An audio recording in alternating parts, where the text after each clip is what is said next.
I'm your host, Vikram Malik. And I am Vijay Lakshmi. Together we take you on a journey through the heritage city of Delhi. Our enthusiastic reporters ventured onto the streets to capture the essence of the city. The end result was a representation of the complex character of urban culture and lifestyle. The sounds, the silences, the chaos and the clamor all rolled into this unique city.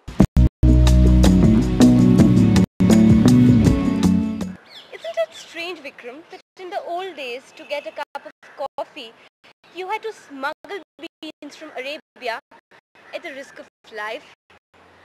Now, all you need to settle for is self-service. Welcome to a world which is going to refresh your senses. Welcome to the world of coffee. You can have anything from espresso Italiano topped with cream or the longer creamy froth of a cappuccino, an espresso macchiato with foamed milk, or cafe americano, a frozen coffee slightly bitter with true taste of coffee. Let's find what attracts people to these cafes. I come to Coffee Day because of the staff, the friendly staff, the atmosphere. I like the interiors, I like the sofas, and I like the papers that they have, and I also like the selection of drinks there. So it's a good place. Irresistible indeed. These places also offer a mouth-watering range of goodies to go along with your cup of coffee. Even being alone is not a problem. Cafes offer ample opportunities to let your creative juices flow.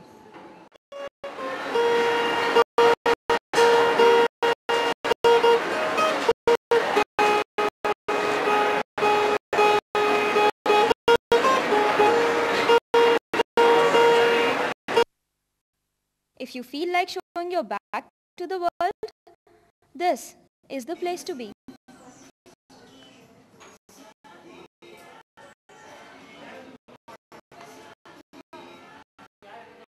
Earlier, only the original jhola-clad intellectuals, who are artists, struggling theatre-wallas, would-be writers, used to feed up on a staple diet of coffee. But things have changed, and so have the people. I come to Coffee Day to hang out, meet friends and refresh my mind. It's a nice place to make new friends. Basically, we come here every day and have made loads of friends over here. It's a nice place. Great friendships are formed over a cup of coffee and important business deals clinched. All in all, the cafe culture is here to stay. So see you then over a cup of coffee.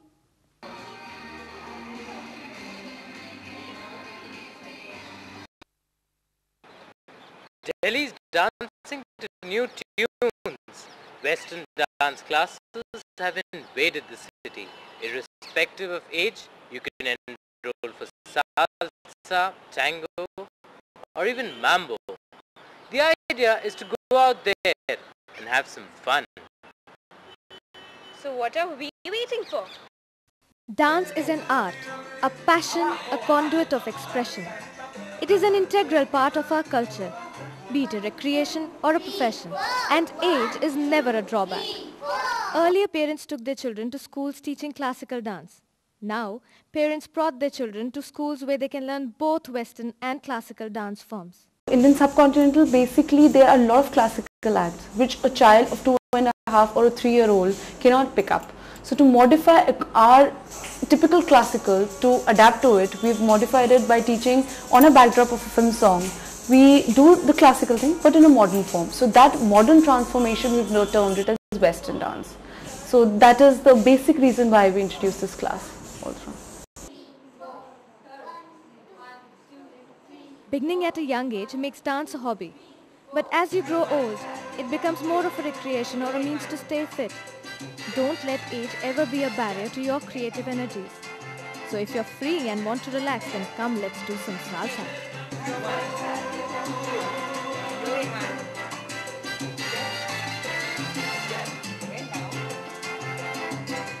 For many, Salsa is a social activity, since you can learn it at any age. It's good for your mind and keeps you happy. Besides being good for bones and muscles, salsa helps to cure cardiovascular diseases. In short, salsa adds taste to your life.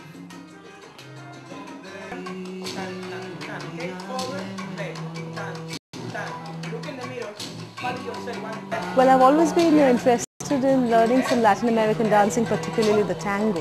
So since salsa was available, I thought I'd make a beginning with it.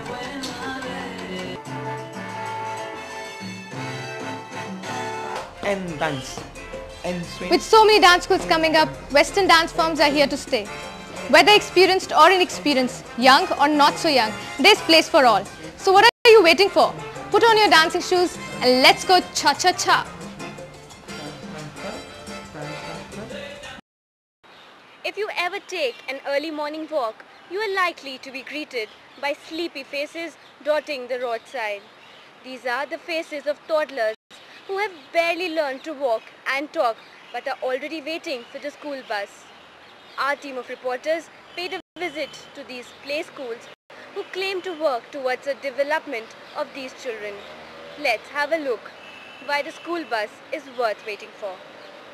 Have you seen my childhood? I'm searching for the world that I come from, 'cause I've been looking around in the lost. It's never too early to start thinking of a child's development, whether physical, mental or social.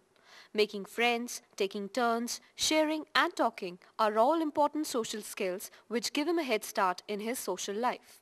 Cobbler, make my shoe, get it down 1/2 stitch it up and stitch it down, then I will give you +1. Contemporary play schools indulge kids in various play-oriented activities, that is, learning through fun. Activities like building of blocks, drawing, coloring and painting help a child to appreciate the finer things in life and awakens his sense of creativity. We believe in education. I think it should foster creativity, independent thinking, exploration and experimentation. You know, every month we have some activities assigned for the children. Okay. So this month it was a car wash. See, one is these kind of activities where people who help us, right? Then there are activities related to the festivals. There are activities related to the concepts like fruits, vegetables, animals. Like we even had McDonald's Day.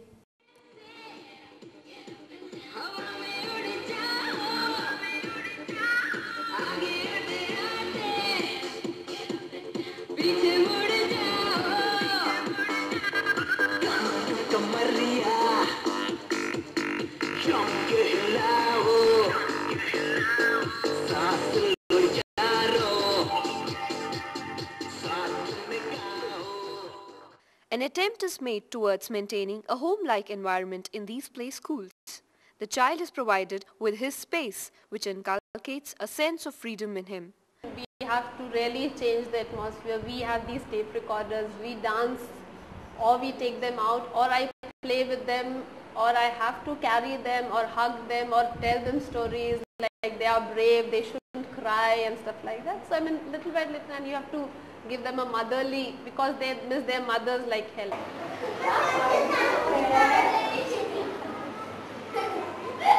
In play school, children are aware of very minute things, which we are not able to tell. We tell them like about, obviously, we tell them about flowers, plants, etiquettes, but even then, very, very minute things are taught in play schools. Play schools, no doubt, are the right place for your child to start gaining some important skills in life.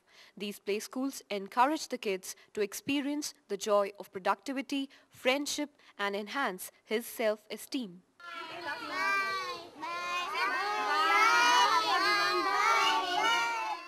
In the frenzy of Delhi's daily routine, everything gets pushed to the extremes. On one hand, you have children living a life in the lap of luxury, and on the other, there are children living on the banks of the Yamuna. Our reporters peeped into the lives of two such children, one from the skyscrapers and one from the jhuggies.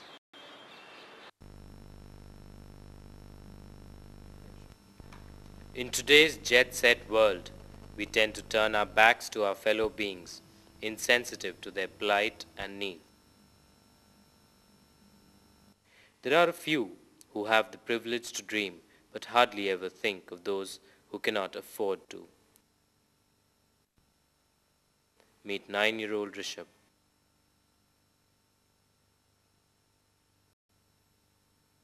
He lives in one of the poshest colonies of Delhi and studies in one of the most reputed schools in town.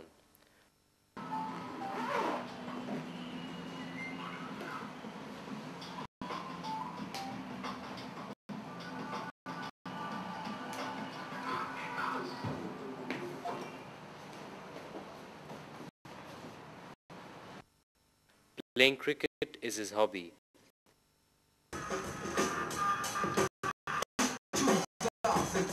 And he also has the luxury of relaxing while listening to music.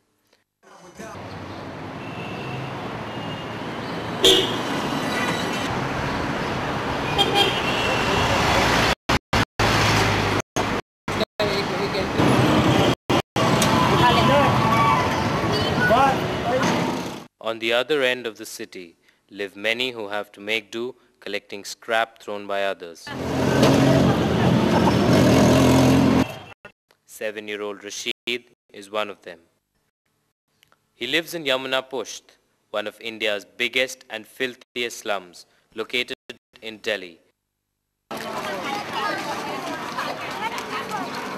A place which people like Rishabh would have never visited. His daily routine starts with picking up those things that people like Rishabh dispense with and selling them at the local scrap dealer. On his best days, he manages to make up to 50 rupees. On other days, he might have to make do with nothing. He is happy collecting the can, as getting to drink the beverage is not a possibility. In contrast, Rishabh's lifestyle is much more comfortable and cushy.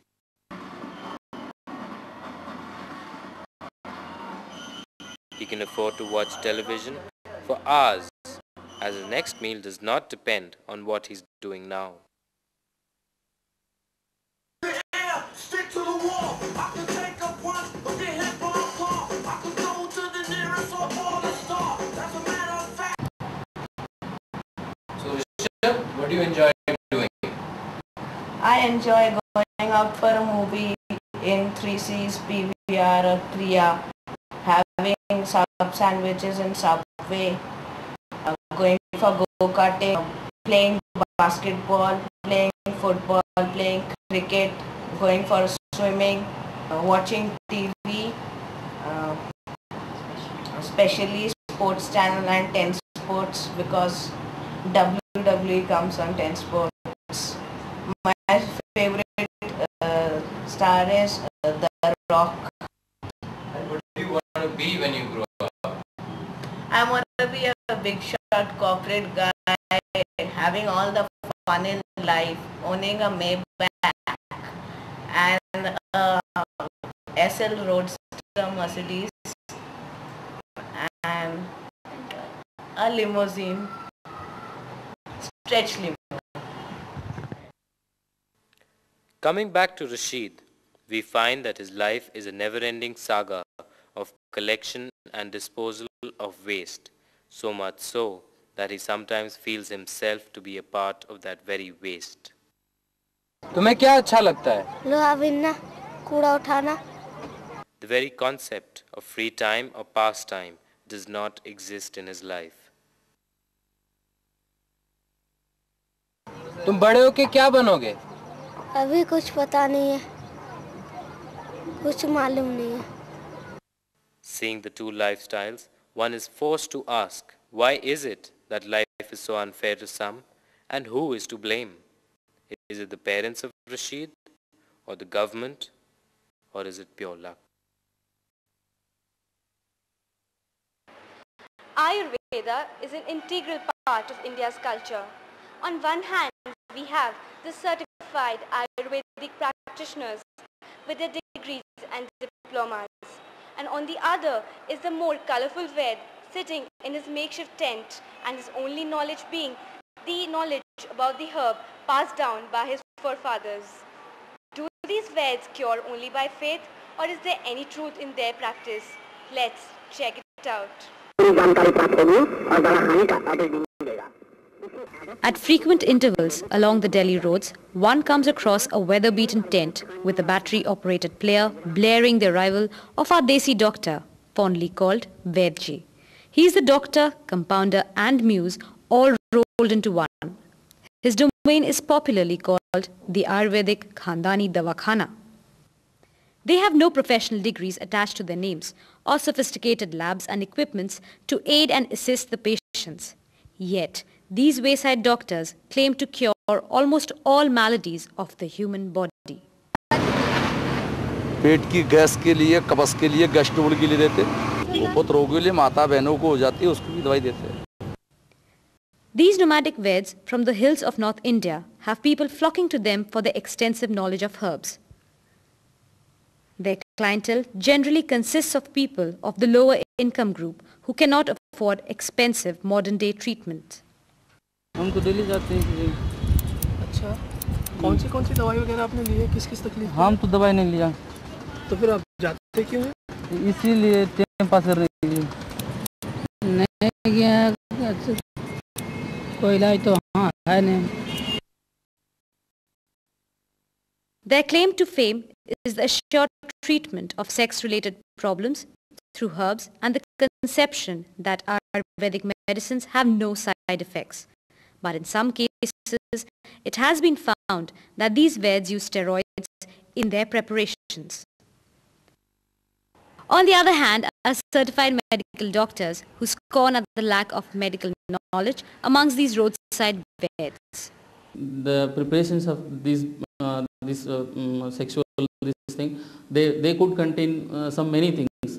So I cannot say that whether it is a steroid, whether it is a medical preparation, we cannot say. But in our dispensaries, what we are getting, they clearly mention the contents of the drugs.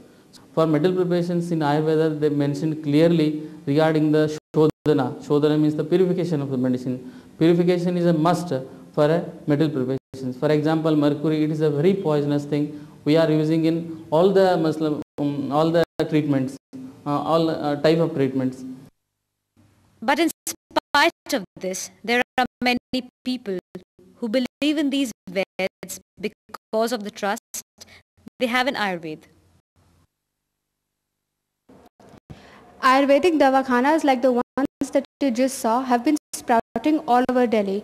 And why shouldn't they? Who wouldn't want to be cured for a mere 10 or 20 bucks? But the question still remains, how authentic are these medicines? Moreover, are they safe? The summer sun is shining nice and bright, perhaps a little too bright and a little too early. This year, Delhi will experience a hot summer, say the weather pundits. With the mercury rising, the capital is already keeping up one of its hottest spells since 1985. Summer has made an early comeback. Reports of very warm days ahead are floating around the city. But the Dilliwalas remain unperturbed. In fact, they are rejoicing the departure of the gloomy bitter winters and are basking in the warmth of the summer sun. The markets look ready for the weather too. People have packed off the woolies and are gearing up their wardrobes for light and breezy summer clothes. What do you think about the summers coming early this year? I think it's good that summers are here because then you get more time to be out and shop and take your kids to park and enjoy with them. Otherwise during winter it's like cold, you have to stay inside and be very careful about what to dress, and especially for the kids with all those cough and colds coming, you know.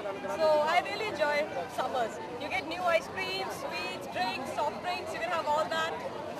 Be it the soda, ice cream, jaljeera or good old thanda pani vendors. They all look smug at the prospects of a buzzing business. Even the summer fruits have made an early comeback. The Delhi markets are an extravaganza of colors, both bright and cheerful. While most Delhiites remain lost in shopping and preparing themselves for the season, some of the more informed citizens express their concern over the early entry of summer this year. Global warming का मूल कारण जो है automobile industry की pollution है, air pollution है। इसमें जो कार्बन डाइऑक्साइड है, इससे ग्रीन हाउस इफेक्ट होता है। सूरज की किरणें जो वायुमंडल में एंट्री हो जाती हैं, वो वापस बाहर नहीं आ सकती। उससे वो किरणें जमा होने से यहाँ से टेम्परेचर जो है वो बढ़ता जा रहा है। ग्लोबल वार्मिंग इसको कहते हैं कि एटमॉस्फेयर का टेम्परेचर नॉर्मल टेम्परेचर से 2 डिग्री सेंटीग्रेड फालतू बढ़ गया है। So is there really something to worry about, or is the weather just playing the fool? If it's so hot in March, what do May and June have in store? The Met Office is not too willing to indulge in too many details. However, the Met officials do admit that temperatures have shot up strangely across the northern region. Oblivious to all the concerns over rising temperatures and its dangers, Apni Delhi is too busy to notice or make changes. It bares its muscles to environmental issues or its like. Life goes on and Delhi, heat or no heat, does the same. In India, people treat cricket as their religion, and of course the Delhiwalas do just the same. In fact, this cricket fever has given rise to aspiring young Delhiites, all hoping to be the men in blue one day. The good news is that these Delhi youngsters have come into the limelight as a cricketing force to reckon with. Our reporters caught up with some of the budding stars at one of the capital's cricket academy to see how are they shaping up. Cricket has never been more popular in Delhi, with the emergence of many new stars in the national team. Sehwag, Nehra, Bhandari and Gambhir are all a great source of inspiration for the up-and-coming cricketers. The real heroes, however, are the coaches and the facilities at the grassroots level. The availability of excellent facilities and good coaches has made this growth possible. Cricket at the grassroots in Delhi is receiving a major boost from various coaching clinics throughout the city. We went to one such clinic, the Nehru Stadium, to see what facilities it has to offer to youngsters who are making their mark. The Nehru Stadium is a fine breeding ground for young cricketers. Aspiring cricketers as young as 4 years come here to hone their skills. We spoke to Mr. Arun Bhardwaj, head coach of the Nehru Stadium, to know more about the facilities. Well, in terms of facilities, we have got a lush green outfield which is leveled as well, and which is really good for the confidence of the boys because they learn to field with confidence on such a lovely ground. And along with that, we have 8 practice pitches, and these are the tough pitches, and then 3 concrete pitches where we normally train our youngsters, especially those boys who are beginners. Basically, the most important thing is to divide them not only on the basis of their age, so in terms of ability. It is believed that another reason for Delhi's development as a strong cricketing force is the availability of a very large pool of talent. The coaching centers ensure that such talent is brought to the fore. Delhi has a very large base, you know. The number of cricketers playing at school level and college level is really large indeed. And on top of that, we have a huge number of clubs playing competitive cricket, and the Delhi District Cricket Association is organizing a large number of league matches. Excellent coaches, great facilities, enthusiastic trainees are the ingredients which have ensured Delhi's rich cricketing legacy. In addition, also ensuring Delhi's phenomenal rise as a cricketing powerhouse in the country. If you think that Chandni Chowk holds no distinction other than being a shopper's paradise, wait till you see our next story, wherein we take you to a lesser explored aspect of it, that of secularism. Welcome to Chandni Chowk. Centuries-old trade market with the distinction of housing 7 temples, 2 churches, 3 mosques and 2 gurudwaras in a stretch of less than 2 kilometers between Fatehpuri Masjid and Red Fort.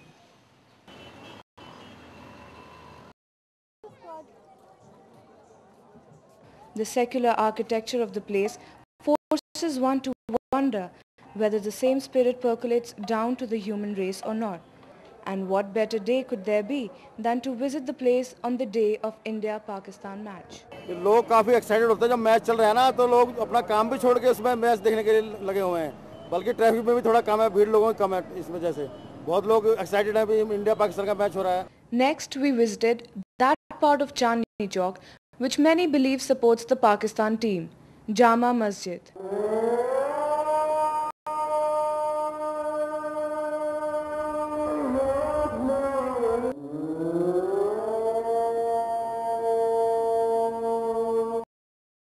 But we were pleasantly surprised by the reactions we got there.